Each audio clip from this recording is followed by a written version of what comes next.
Organisations have a whole host of risks to manage, including safety, health and well-being. And to do so effectively means engaging different stakeholders at all levels. With different agendas, challenges and awareness levels, this can increase the risk within an organisation. And it can be a challenge to manage safety, health and well-being to ensure that it's relevant to everybody and not just a few. Oftentimes, a top-down approach is what's taken because it's seen as being the most efficient and effective way. However, I'd say we need to take a more nuanced approach, striking a balance between different stakeholders within an organisation. I'm going to offer you some practical solutions of how I achieve it in my professional practice. I'm Phil. I'm a Chartered Environmental Health Officer and a Chartered Health and Safety Professional. I've worked in risk for quite a number of years now in a number of different organisations, mostly large organisations. For a bit of context, the HSE in 2023-2024 reported illnesses and injuries costing UK industry about £21.5 billion. It's an awful lot of money. There is a dilemma we face. Organisations need to juggle competing priorities, efficiency versus safety, compliance versus innovation, top-down management, frontline realities, safety as intended, safety as experienced. Therefore, to me, that's an opportunity to show that safety, health and well-being is not just about avoiding harm, it's a driver of productivity, reputation and long-term value. However, there are barriers that we face as health and safety professionals: resources, remote working, reputation, reaching out. Before I talk about how I approach health and safety in an organisation, I think it's just worth talking briefly about the HSE's strategic objectives. Reduce workplace ill health with a specific focus on mental health and stress. Increase and maintain trust to ensure people feel safe where they work, where they live and in their environment. It's to enable industry to innovate, but at the same time prevent major incidents, and supporting the move towards net zero. And maintain Britain's record as one of the safest countries in the world to work in. My approach is based around a concept that I call Safety 6. These are 6 principles that will enable you to speak the language of value, empower ownership and leverage innovation. The first one that I want to talk about is being an entrepreneur. How can we add value to our organisation? We need to understand what our budgets are, be conscious of the return on investment, be part of the process to develop new income streams, and we also need to look at how we can get value from the contractors we work with. Being an entrepreneur is not just about money. To me, being an entrepreneur is being an innovator. So it's embracing AI. It's looking, is there any value in ChatGPT or DeepSeek or Copilot or whatever AI instrument that you're using? Can we be sure about the accuracy of these? Can we be sure about the advice that the AI will give you? Or perhaps health and safety should be focusing on bespoke solutions such as that offered by an organisation called Intuity. Communication is one of the 6 principles when I talk about the Safety 6. Communication is not just what I'm doing now, speaking to you. Communication, listening as a health and safety professional, is by far the most important aspect of communication. We need to listen to people. As part of that communication, we need to bridge that gap between the C-suite and operational colleagues. And to do that is learning the language of our organisations that we're working in at all levels. And to help with this, the comms team is your new best friend. One piece of advice that I often give when talking about communication is the way you frame yourself. To me, I don't talk to people, I talk with people. And I think having that conversation with people helps you understand and learn from what's happening at an operational level. But equally, because you're having a conversation, you're talking with somebody, it enables them to understand what your perspective is, what your appetite for risk is, what your approach is, and what your boundaries are. I think it's important that we should always research and review. This means we can understand what sector we work in. Review and research means we can learn lessons. It's important that when things go wrong and when things go right, we take a step back and reflect and review what we've been doing. And it's not just the guidance from the HSE or industries bodies. We need to delve into the research and academic articles. Peer-reviewed research is really, really critically important, because evidence-based interventions work, from my experience, far more effectively than anecdotally based interventions. And part of that research and review is you're empowering yourself with knowledge, peer-reviewed knowledge, evidence-based knowledge. Fundamental to health and safety is the process of risk assessment. Therefore, assessing is a key part, a key aspect of the Safety 6 and my approach to health and safety. So we need to assess, develop and improve.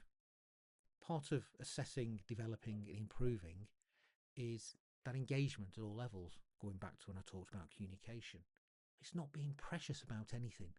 It's very easy that if we spend hours and hours writing and developing policies, procedures, rules, regulations, guides, whatever you want to call it, it's quite easy to become very precious about it, conscious to criticism, feedback, comments. To me, that is really, really important. And if somebody else comes up with a great idea, I think that's awesome and amazing, and I can incorporate that into my practice. I'm not precious about any work I do. It's important that I'm always going on that journey of reflecting and learning. And when we're assessing, developing, improving, there are a number of values we should adopt. One, simple. Everything must be simple to understand and manage. Value. Anything we do must add value. Pragmatic. What we're doing, the interventions we make, must make operational sense. Safe. That's what we're here for, to facilitate a safe environment for people to work, play, live. And dynamic. We must be able to respond to the needs of an organisation. Linked to assessing, researching, is knowledge. We shouldn't forget the basics. Knowledge that underpins all that we do. Whether it be the basic principle about risk assessment, so far as is reasonably practicable, reasonably foreseeable, or the old hierarchy of controls, elimination, etc. Those basics really do underpin everything we do. So, to me, localism. It's easy when you're working in a very large organisation with multiple hundreds of sites all over the country, all over the world, to have a top-down approach. However, it's those people working operationally in local sites, local premises. They're the people that know and understand the operational activity, how things work. So to me, yes, we provide the frameworks, we provide the templates, we provide the guidance, but ultimately we trust in that localism for them to implement the mitigations, to identify and add or remove mitigations that you may have suggested in the templates, because that local knowledge, localism, is a key aspect of safety.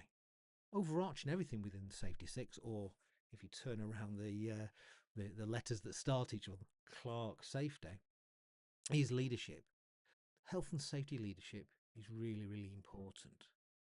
Leadership, to me, is the ability to understand people's motivation and leverage that to achieve a common goal. Skilled leaders achieve positive outcomes for individuals, teams, organisations, and that wider community and society by having different approaches and operating at different levels. The HSE has a number of principles of leadership. Strong and active leadership from the top, which is visible, active communication and commitment from the board, for example. Worker involvement, so it's engaging the workforce in the promotion and achievement of safe and healthy conditions. That links back to localism. Those people, the operators, are key aspects of safety. An assessment and review. Again, that's part of my Safety 6. It's identifying and managing health and safety risks. How does one become a health and safety leader? Often we can become a health and safety leader just by being where we are, doing a job as a health and safety manager. If you're the only health and safety manager within an organisation or a site, you're the health and safety leader. what is health and safety leadership as opposed to normal leadership? To me, I don't think there's any difference. Leadership is leadership, whatever function it's in. There are some challenges to becoming a health and safety leader. Often we're not developed and trained as leaders. We're trained as health and safety people. It can be a sudden, unexpected promotion. I went from being a health and safety manager to a head of health and safety following a reorganisation in the organisation I was working in. Suddenly find myself a health and safety leader. And with that comes imposter syndrome. Not thinking you've earned the right to be there. Thinking, oh, they've got the wrong person, they're going to find out. It's also a challenge as you transition from being a manager to a leader. And especially in such a niche area that we work in, you don't really have anybody in your organisation to concur with or discuss issues with related to health and safety. Because ultimately, as the head of health and safety, director of health and safety, you're the final port of call when it comes to making decisions regarding safety. But with those challenges comes some successes you can celebrate, whether it aloud or inside you. It's got great job satisfaction being a health and safety leader. It gives you pride in the profession. I'm a proud environmental health officer. I'm a proud health and safety professional.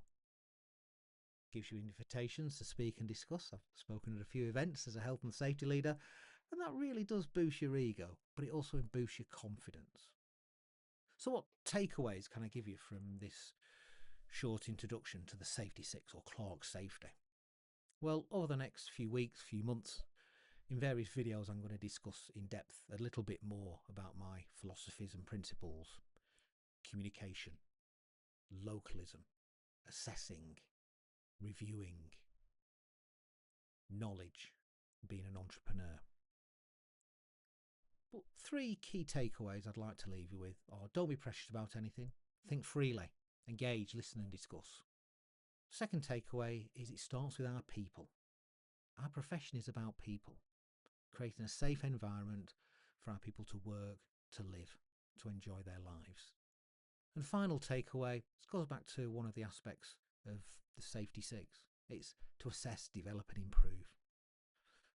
At its fundamental, it's going to the ISO cycle of continual improvement. And that to me is what underpins what I do and my approach and the principles of Safety 6 or CLARKE safety. It's that cycle of continual improvement.